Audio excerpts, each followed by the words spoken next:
देखिए, आज हम आपको निबंध पढ़ाने वाले हैं समय का महत्व। समय के महत्व को दर्शाते हुए रामचरितमानस में संत तुलसीदास जी ने कहा है, का बरखा जब कृषि सुखाने, समय चूके पुनि पछताने। देखिए, इसमें समय का महत्व बताया गया है। इस तरह किसी ने ठीक ही कहा है, समय समय क्या करता है प्राणी, समय बड़ा अनमोल है, समय की कीमत जो न जाने उसकी दुनिया गोल है। देखिए, यहाँ पे समय का महत्व समझाया गया है। समय ही जीवन है, क्योंकि मर जाने पर तो समय का कोई महत्व ही नहीं है। समय तो धन से भी अधिक मूल्यवान है। अगर समय है तो धन है, तो फिर से कमाया जा सकता है।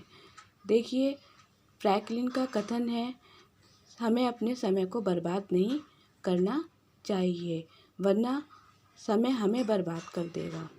धन वैभव नष्ट हो जाने पर पुनः परिश्रम से प्राप्त किया जा सकता है।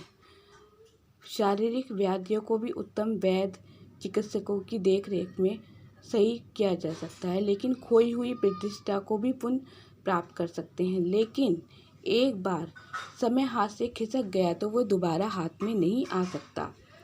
फिर पछताने से के सिवा कुछ नहीं रह जाता। इसलिए कहा गया है, अब पछताए हो क्या जब चिड़िया चुग गई खेत। गया वक्त कभी हाथ नहीं आता। जीवन में जितने भी सफल व्यक्ति हुए हैं, उन्होंने समय की कीमत को पहचाना है। पंडित जवाहरलाल नेहरू, महात्मा गांधी जीवनचर्या में बताती है कि वे दोनों समय के बड़े पाबंद थे, तभी प्रतिदिन सैकड़ों समस्याओं का सामना करते हुए वे कभी समय की कमी की शिकायत नहीं करते थे। वे अपने हितैषियों व मित्रों के पत्रों के भी स्वयं उत्तर देते थे। समय बड़ा बलवान है। मनुष्य की उन्नति अवनति समय के हाथ में है। जो व्यक्ति आलस्य व प्रमाद के कारण आज का काम कल पर छोड़ देता है, कहते हैं ना कि हम आज नहीं कर रहे कल करेंगे, वह पीछे छूट जाता है, क्योंकि समय किसी का साथ नहीं चलता। वह तो अपनी गति से आगे बढ़ता रहता है। समय एक रेलगाड़ी के समान है। जो रेलगाड़ी में समय पर सवार हो गया वह मंजिल पा गया, छूट गया वह पिछड़ गया। किसी ने ठीक कहा है, उड़ गया मेरा समय जैसे विहंग और खाली हाथ जीवन रह गया। नेपोलियन की सफलता के 5 रहस्य मिनट के समय महत्व का था।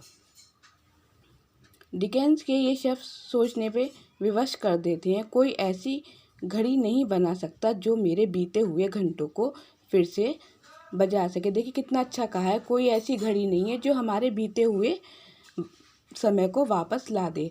समय मानव की बहुमूल्य निधि है, अतः जिस कार्य को करना है उसे कल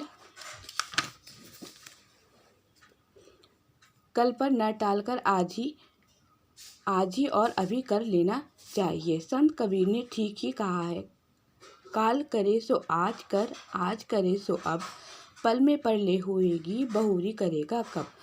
बुद्धिमान व्यक्तियों का एक भी पल व्यर्थ की बातों में व्यतीत नहीं होता।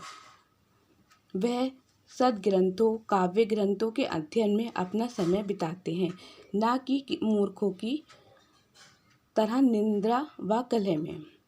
नीति शोक में कहा गया है, काव्य शास्त्र विनोदेन कालो गच्छति धीम ताम निद्राया कलहेन व वैसेन मूर्खाणाम।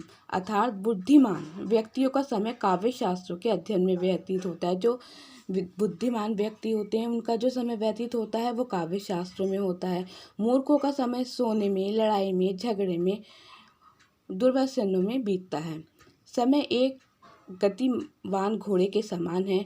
बुद्धिमान इस पर सवार होकर आकाश की ऊंचाई छू जाते हैं। आज बहुत से व्यक्ति ऐसे हैं जो समय की कीमत नहीं जानते। शादी विवाह का अवसर हो, जन्मदिन हो या नेताओं का भाषण, देरी से पहुंचना रिवाज बन गया है। और हमारे लिए कितने शर्म की बात है कि हम शान से कहते हैं व सुनते हैं, अरे भाई ये इंडियन टाइम है, लेकिन हमें यह नहीं भूलना चाहिए कि समय की अवहेलना करने वाले को समय की मार का फल भुगतना पड़ता है, क्योंकि आषाढ़ का चूका किसान और डाल का चूका बंदर कहीं का नहीं रहता। ये कहावत समय के महत्व को परिभाषित करती है। समय का सदुपयोग एक भिखारी को राजा व दुरुपयोग क्या है, एक राजा को भिखारी बना सकता है। देखिए क्या है, समय का सदुपयोग करेंगे तो क्या है, एक भिखारी वो राजा बन जाएगा और दुरुपयोग करेंगे एक राजा भिखारी बन सकता है। अतः समय की कीमत पहचान कर उसके साथ चलने में ही भलाई है। आग लग जाने पर कुआं खोदना व खेती सूख जाने पर वर्षा होना व्यर्थ है। आग लग जाने पर कुआं खोदना, खेती सूख जाने पर वर्षा होना व्यर्थ है। सदुपयोग ही सफलता की कुंजी है, यही जीवन का मूल मंत्र है। देखिए ये ऐसे बहुत ही इम्पोर्टेंट है जो कि यूपी बोर्ड, सीबीएसई बोर्ड, आईएएससी बोर्ड में पूछा जाता है। इसे अच्छे से लर्न करेंगे, 1-2 बार आप इसे रीड करेंगे, ये आपको लर्न हो जाएगा।